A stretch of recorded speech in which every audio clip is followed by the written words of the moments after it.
Hey folks, this is Chris with Oregon Figs. It's August 28th, 2023, and I'm in the orchard, and this is the first of my in-grounds to start swelling. This one here is actually soft. This is Campaniere. So you can see there's a few that are starting to swell. This is an in-ground tree. Totally unprotected, not up against a building, no kind of microclimate, just out in the field that is exposed to the winds, the cooler winds that come up from the lake. And it is ripening figs. Awesome. Only one of my figs that's ripening so far. This is encouraging. This is Planera. And this is the first year this tree has had figs. So I'm very hopeful. They're not huge. These are probably some of the bigger ones in here. About the size of a typical Mount Etna right now. So it'll be interesting to see what happens with that. If I can actually taste an in-ground Planera. I've never had Planera, period. This is Col de Dama Blanca Negra. Figs are small. Tree just went in ground this year. So will I get figs on that one? I think it's pretty much a crapshoot. Let's take a look here. This is interesting. I don't really expect these to ripen. This is Ischia Black.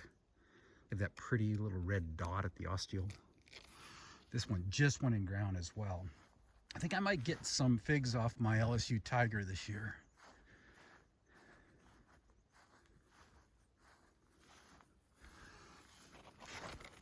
They look good. They're honestly about the same size as the Etnas as well at this point. What I really like about this though, lignification. All the way to the tip. And this is what you'll get out here a lot of times with older trees that have been in the ground for a while. Is they're so well adjusted to the ground that they grow, even if they grow at a fast pace, they grow at a pace that equals out to the right amount of lignification. So you'll see the right amount of lignification. You won't see a lot of growth on top of the tree, the newest growth that's not lignified. Here's a Texas peach, a Celeste variety, and all but probably like 2 inches are lignified here. Let's go over and compare that to a tree that just went in ground this year. If you've been watching my videos, you've seen Debo from Ponds, and I said, well, I should pinch that.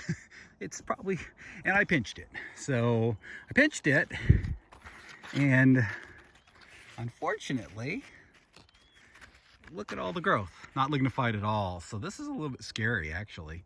I'm looking at, after I pinched it, probably 20 inches of growth, and it's having a little bit of FMV, you know, new in the ground.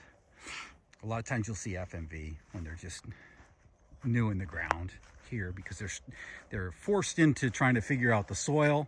They're forced into trying to figure out the amount of moisture they're getting. The soil hasn't had the time to balance properly yet, because the soil will balance.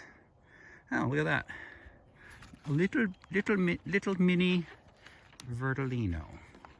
Vertolino's come back nicely, and it's doing great. So almost fully lignified, which really, that bodes well for overwintering. I see Vincenzo has a little sucker down there. Actually had to pinch this one because it was growing sideways, and it put a few figs on, but honestly, I want the tree to put all of its energy into, let's say into one fig. How about that? I'll save one fig. I don't really want it to be growing figs. Oh, there's two. There's two that are maybe a size where they could ripen this year. So I'm leaving two.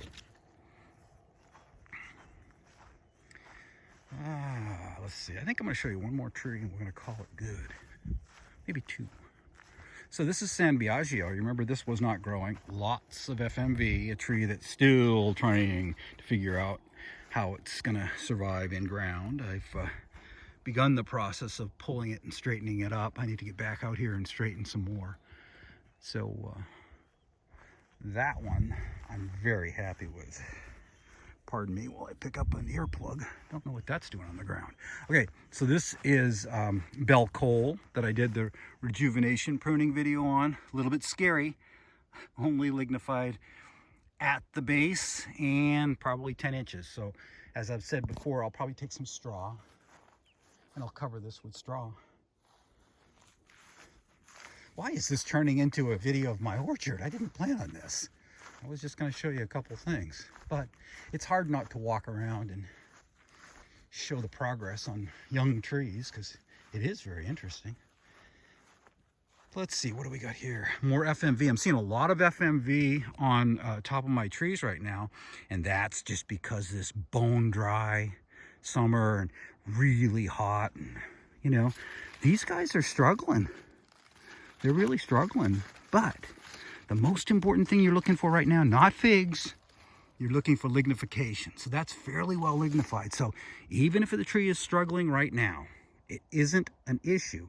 The tree will overwinter and you'll be blown away how healthy the growth will be the next year. So it's really all about digging deep, getting dug in, and making a nice deep root system and lignification. As I say that, egads, this is not a good case. This is Porcenza Blanca and lignified right there, and 10 inches not lignified. So I'm hoping these trees just get into being more and more lignified, and that's what I'm hoping for in year one. Dig in roots, establish a good root system, make it through the winter with good lignified growth, and I couldn't ask for more.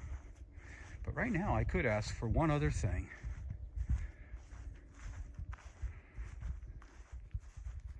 Grapes are just starting to color. Oh, look at that yellow jacket on one of them. The yellow jackets find these and it's kind of over. So we've been trapping a lot of yellow jackets. I like these red seedless before they become really dark because they have a really nice sweetness.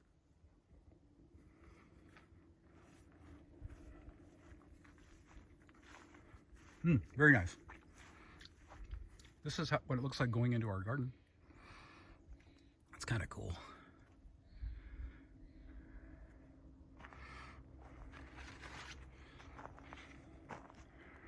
Lots of tomatoes. Been a good year for tomatoes. I love tomatoes. I love fresh tomatoes that are just that deep red. There's a little one down there that looks really good. It's a tiny one. Almost looks more like a cherry tomato. Let's see if it's any good. Yeah. Use salt and pepper. I'm old school. I like salt and pepper on my tomatoes. And peaches. A lot of branches breaking this year. Just too much crop. And I thought I had dropped enough. This is one of those years where the crop has just gone crazy.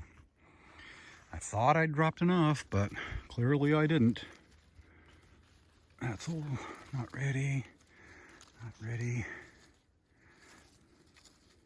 Trying to find a soft one.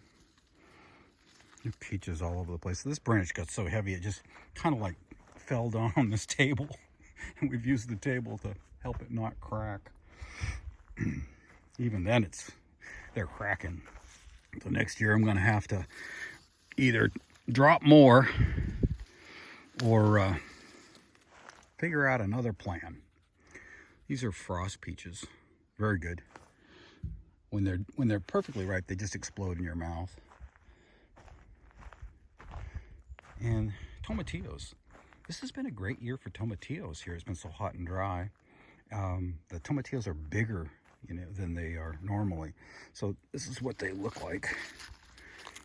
They have this little husk, and underneath that husk is the tomatillo. You can smoke them on your smoker. You can put them in the oven on a cookie tin and heat them up that way. And then my wife takes and adds other things, garlic and cilantro, and puts it in the blender and creates this verde sauce that's delicious. Tomatillos. I don't know how well they do in humid climates, but they love heat and they're delicious. And she cans it, and we eat this stuff all winter long. Some peppers that are having a tough time of it right there. It doesn't look very good. So that's pretty much it.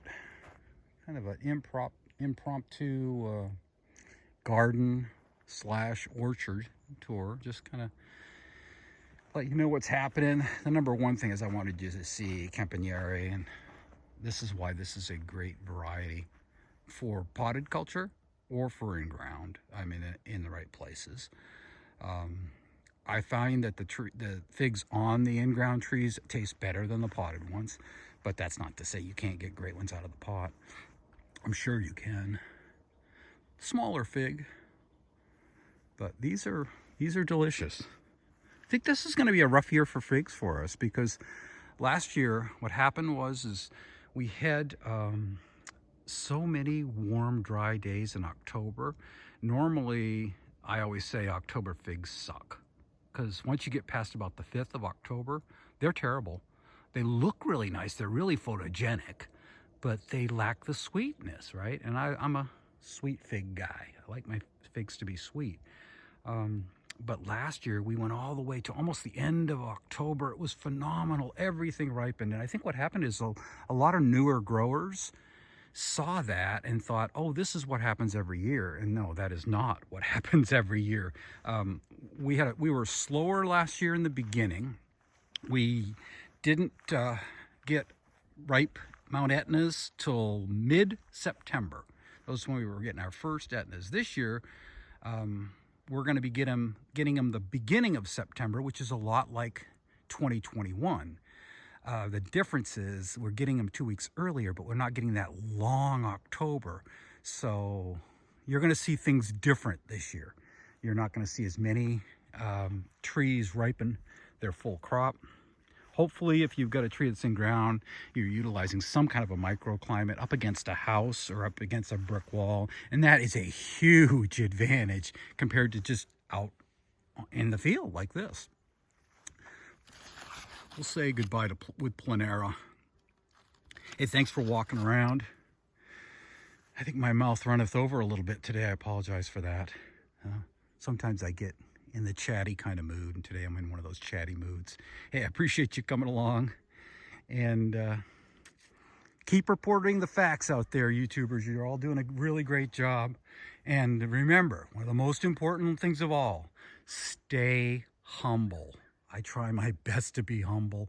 I don't think I have any magic special sauce in growing figs, and I think a lot of it just has to do with a few good techniques and Mother Nature.